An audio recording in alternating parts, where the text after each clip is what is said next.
साथी नमस्कार। Geography with BR sir channel में आप सबका स्वागत है।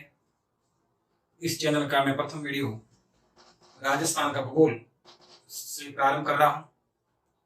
आपको नेक्स्ट हमारे वीडियो लगातार प्राप्त हो सके, इसके लिए आपको इस चैनल को सब्सक्राइब करें तथा वीडियो को लाइक व शेयर करना न भूलें। तो चलिए आज हम पढ़ते हैं राजस्थान के भूगोल का प्रथम टॉपिक, राजस्थान का सामान्य परिचय।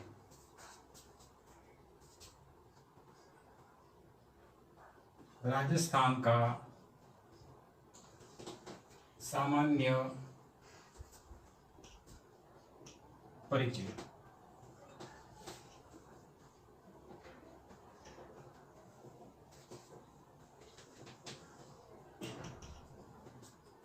इस टॉपिक के अंतर्गत हम राजस्थान का नामकरण,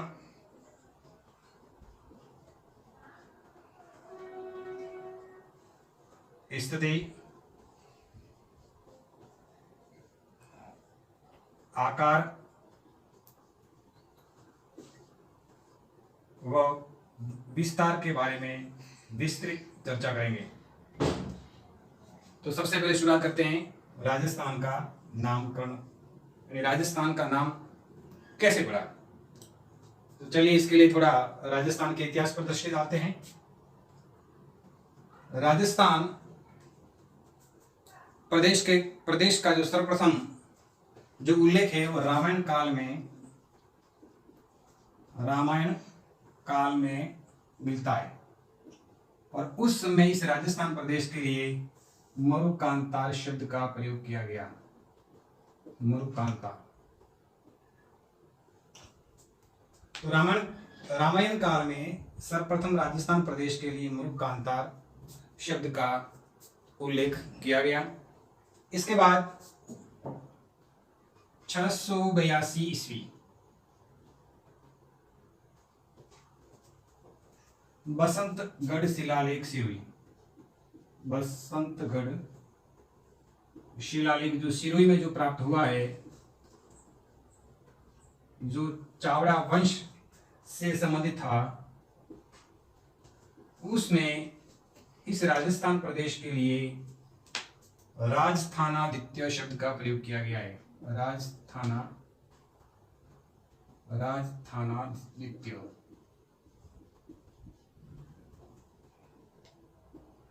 शब्द का प्रयोग किया गया।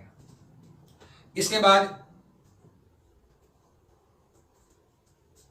1800 ईस्वी में जॉर्ज थॉमस ने इस राजस्थान प्रदेश के लिए राजपूताना शब्द का उल्लेख किया। राजपूताना 1800 ईस्वी में जॉर्ज थॉमस ने इस राजस्थान प्रदेश के लिए राजपूताना शब्द का उल्लेख किया। 1805 ईस्वी में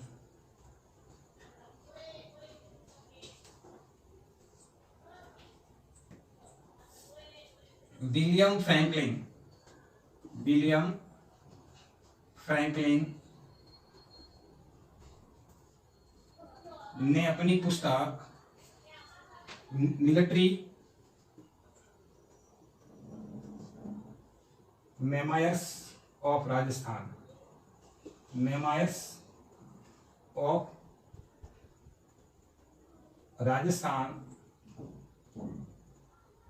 में बताया कि राजपूताना शब्द का सर्वप्रथम उल्लेख जॉर्ज थॉमस ने किया है। तो याद रखना, राजपूताना शब्द का सर्वप्रथम उल्लेख करने वाले थे जॉर्ज थॉमस 1800 ईस्वी में। यह हमें विलियम फ्रैंकलिन की जो पुस्तक है मिलिट्री मेमोयर्स ऑफ राजस्थान, जो 1805 में प्रकाशित हुई, उसमें उल्लेख किया गया है।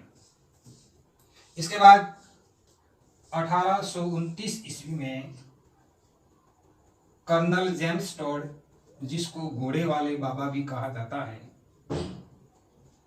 कर्नल जेम्स टॉड, जिसको घोड़े वाले बाबा भी कहा जाता है, इन्होंने एक पुस्तक की रचना की जिसका नाम है एनाल्स एंड एंटीक्यूटीज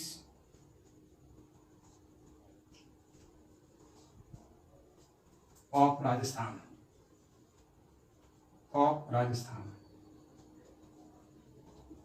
इस पुस्तक में कर्नल जेम्स टोड ने राजस्थान प्रदेश के 3 नाम बताए, जो राजस्थान,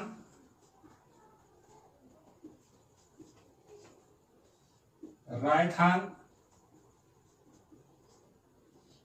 व रजवाड़ा नाम प्रयुक्त किए। तो ध्यान रहे, यहां से प्रश्न एक बनता है कि राजस्थान शब्द का सर्वप्रथम उल्लेख किस पुस्तक में किया गया है। तो वो पुस्तक है एनाल्स एंड एंटीक्यूटीज ऑफ राजस्थान। किसके द्वारा रचित है? कर्नल जेम्स टोड, जो एक अंग्रेज इतिहासकार थे 1829 ईस्वी में।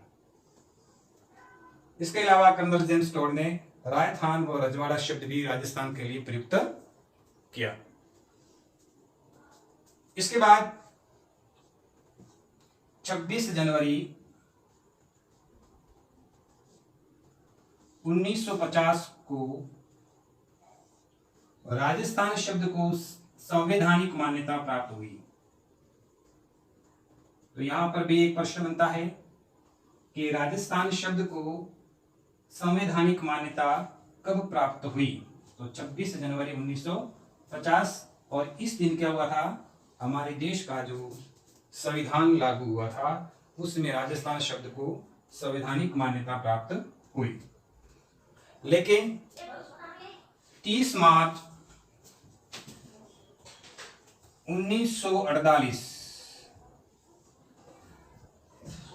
को राजस्थान का जो चतुर्थ चरण, जो सबसे बड़ा जो चरण था, इसका गठन किया गया। इसमें बड़ी बड़ी रियासतों का एकीकरण किया गया, तो एक वृहद राजस्थान का गठन हुआ। इसी कारण 30 मार्च को राजस्थान दिवस मनाया जाता है। नामकरण के पश्चात अब हम पढ़ते हैं राजस्थान की स्थिति।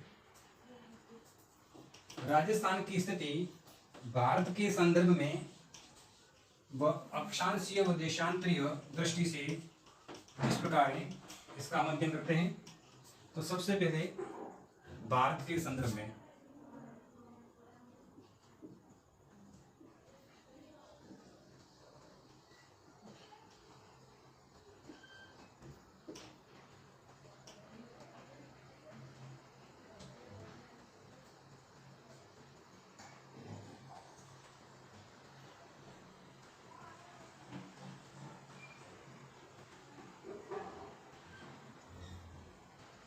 भारत के,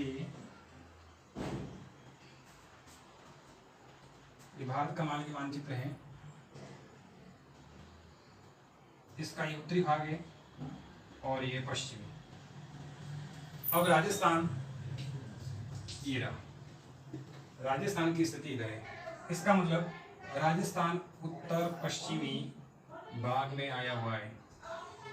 भारत के संदर्भ में राजस्थान उत्तर पश्चिमी दिशा में आया हुआ है। अब ग्लोब के अनुसार भारत की स्थिति देखते हैं कि भारत की स्थिति ग्लोब में किस प्रकार है। मान लीजिए एक ग्लोब है और इस ग्लोब के बीचों बीच 0 डिग्री अक्षांश रेखा खींची हुई है। इस 0 डिग्री अक्षांश रेखा को विषुवत रेखा और भूमध्य रेखा भी कहा जाता है। अब ये 0 डिग्री अक्षांश रेखा इस ग्लोब को 2 भागों में डिवाइड करती है, उत्तरी गोलार्ध व दक्षिणी गोलार्ध। क्योंकि भारत यहाँ स्थित है इसलिए भारत की स्थिति हो गई उत्तरी गोलार्ध। अब भारत की स्थिति उत्तरी गोलार्ध में है तो राजस्थान भी भारत का एक राज्य है, तो राजस्थान की अक्षांशीय स्थिति होगी, अक्षांशीय दृष्टि से राजस्थान भी उत्तरी गोलार्ध में है। अक्षांशीय दृष्टि से राजस्थान उत्तरी गोलार्ध में स्थित है, दृष्टि से उत्तरी गोलार्ध।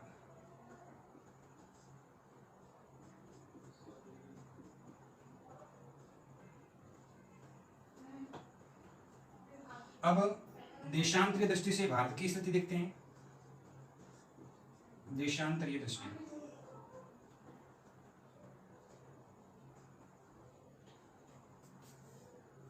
इस ग्लोब पर जो आड़ी रेखाएं जो खींची हुई है, जो पश्चिम से पूर्व की ओर, इनको अक्षांश रेखाएं कहा जाता है। ये टोटल 181 है। और ग्लोब पर जो उत्तर से दक्षिण दिशा में जो रेखाएं खींची हुई है उसको देशांतर रेखाएं यानी याम्योत्तर रेखाएं कहा जाता है। इस दृष्टि से भारत की स्थिति कौन से गोलार्ध में है तो देखते हैं। 0 डिग्री जो देशांतर रेखा है, 0 डिग्री देशांतर रेखा, इसका दूसरा नाम है ग्रीनविच रेखा यानी प्रधान मध्याह्न रेखा भी इसे कहा जाता है।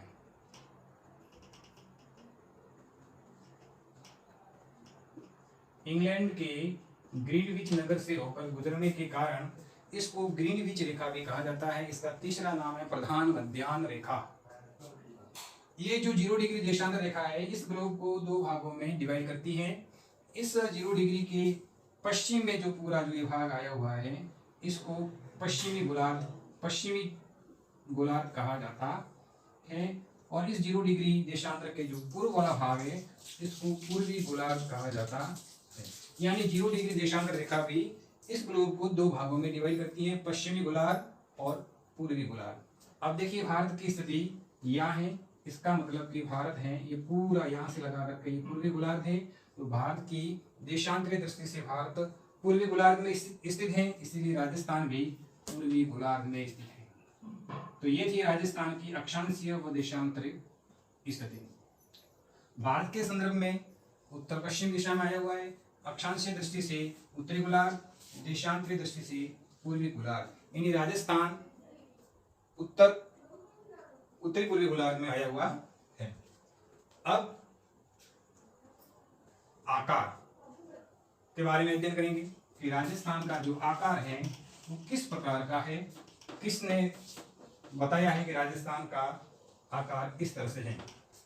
देखिए मैं राजस्थान का मानचित्र बना करके आपको बताऊंगा कि राजस्थान का आकार कैसा है।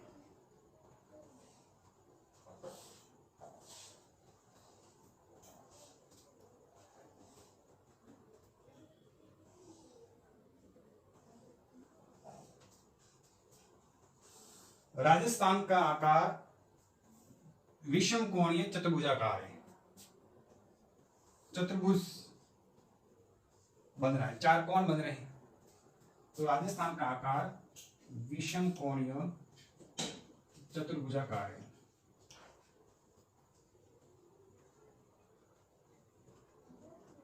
चतुर्भुजाकार या पतंगाकार भी माना गया है। पतंगाकार।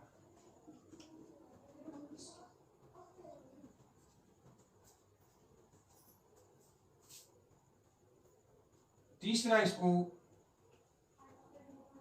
रोम्बस भी कहा गया है। TH एंडले भूगोलवेत्ता हुए हैं जिन्होंने राजस्थान का जो आकार है वो विषम कोणीय चतुर्भुजाकार या पतंगाकार, जो इंग्लिश में बोलते हैं रोम्बस, कहा है।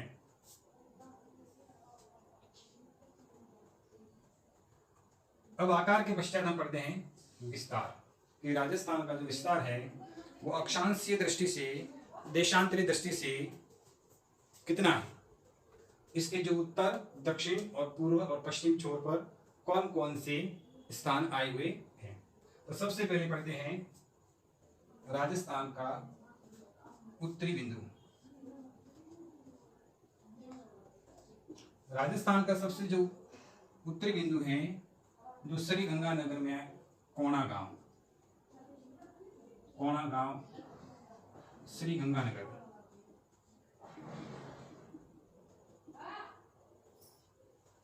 राजस्थान का जो दक्षिणतम बिंदु है, दक्षिणी बिंदु,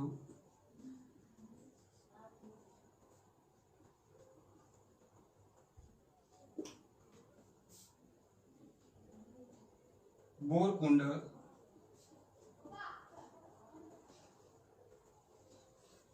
जो बांसवाड़ा जिले की कुशलगढ़ तहसील में आया हुआ है। तहसील बांसवाड़ा।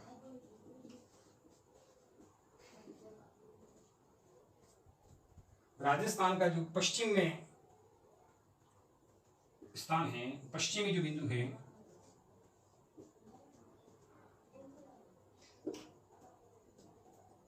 वो कटरा गांव, सम तहसील जैसलमेर, सम तहसील जैसलमेर जिला। एंड लास्ट में जो राजस्थान का जो पूर्वी बिंदु है उसका नाम है सिलाना गांव,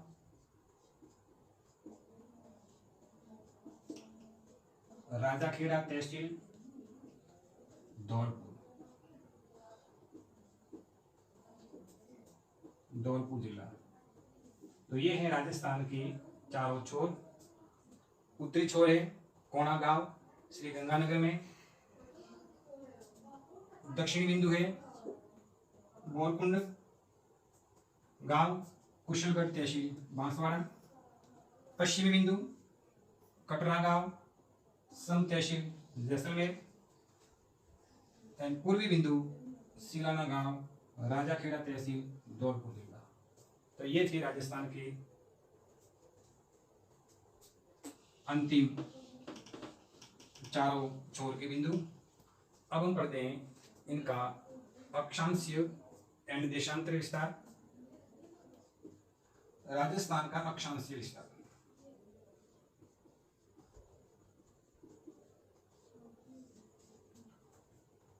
ध्यान रहे, राजस्थान का जो अक्षांशीय विस्तार है 23 डिग्री 3 मिनट उत्तरी अक्षांश से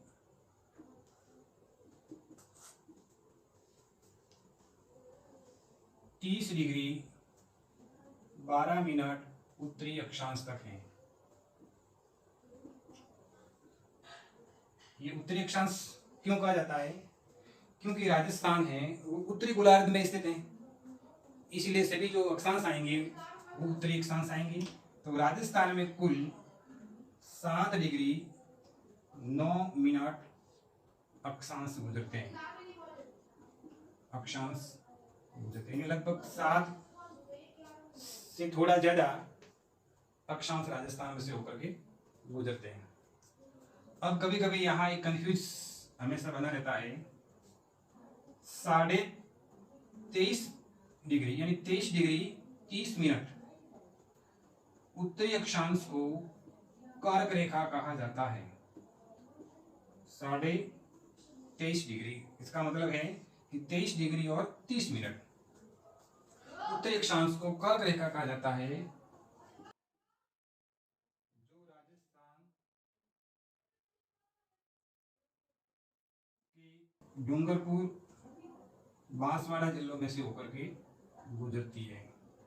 तो कभी कभार कंफ्यूज करने के लिए राजस्थान का जो अक्षांशीय विस्तार 23 डिग्री 3 मिनट की जगह 23 डिग्री 30 मिनट एग्जाम में आ जाता है। तो अधिकांश बच्चे इस सवाल को गलत करते हैं। तो राजस्थान का जो अक्षांशीय विस्तार है वो 23 डिग्री 3 मिनट या 03 मिनट भी लिख सकते हैं। 23 डिग्री 30 मिनट तो कर्क रेखा है जो राजस्थान की डूंगरपुर व बांसवाड़ा जिलों से होकर के गुजरती है। अब हम पढ़ते हैं राजस्थान का देशांतरीय विस्तार।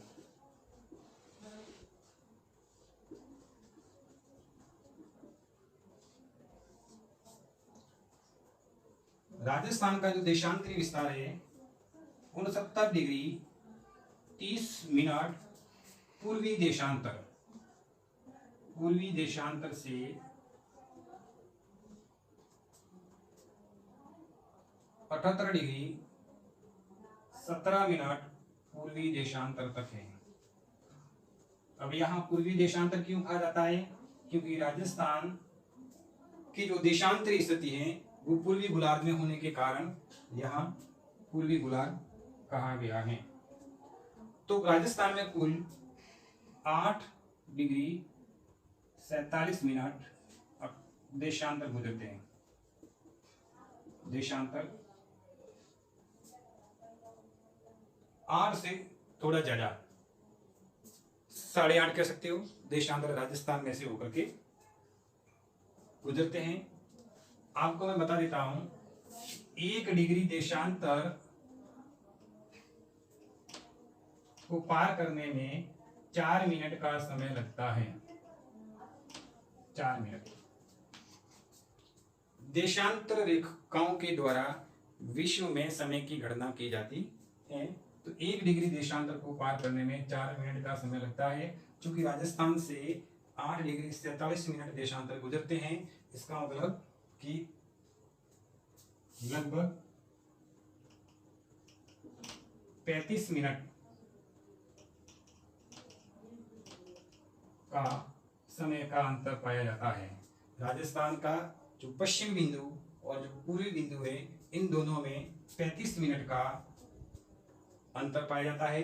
लेकिन पूरे भारत की जो घड़ियां हैं वो एक ही समय बताती हैं, क्योंकि भारत का जो 82.5 डिग्री पूर्वी देशांतर 82 डिग्री 30 मिनट पूर्वी देशांतर है, उसको भारत का मानक समय, मानक देशांतर माना गया है। जो इलाहाबाद के पास से ये रेखा गुजरती है और इस रेखा पर जो समय निर्धारित किया गया है वो पूरे देश का समय वही माना जाता है। क्योंकि हमारे देश का जो समय है वो ग्रीनविच रेखा से 5.5 घंटा आगे है।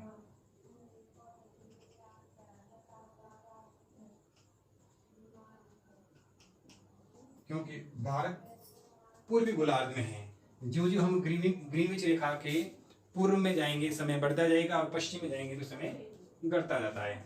इसको हम आगे अक्षांश देशांतर रेखा में विस्तार से समय की गणना जो पढ़ेंगे। अब राजस्थान का जो विस्तार है, लंबाई कितनी है? राजस्थान की उत्तर से दक्षिण की जो लंबाई है वो 826 किलोमीटर, पश्चिम से पूर्व की लंबाई 869 किलोमीटर है। यानी राजस्थान की जो लंबाई है वो चौड़ाई से कम है। राजस्थान की चौड़ाई ज्यादा है। लंबाई और चौड़ाई में 43 किलोमीटर का अंतर पाया जाता है। अब राजस्थान के जो विकर्ण हैं उनकी लंबाई कितनी है? तो उत्तर पूर्व और दक्षिण पूर्व पश्चिमी जो विकर्ण हैं इसकी लंबाई 850 किलोमीटर है।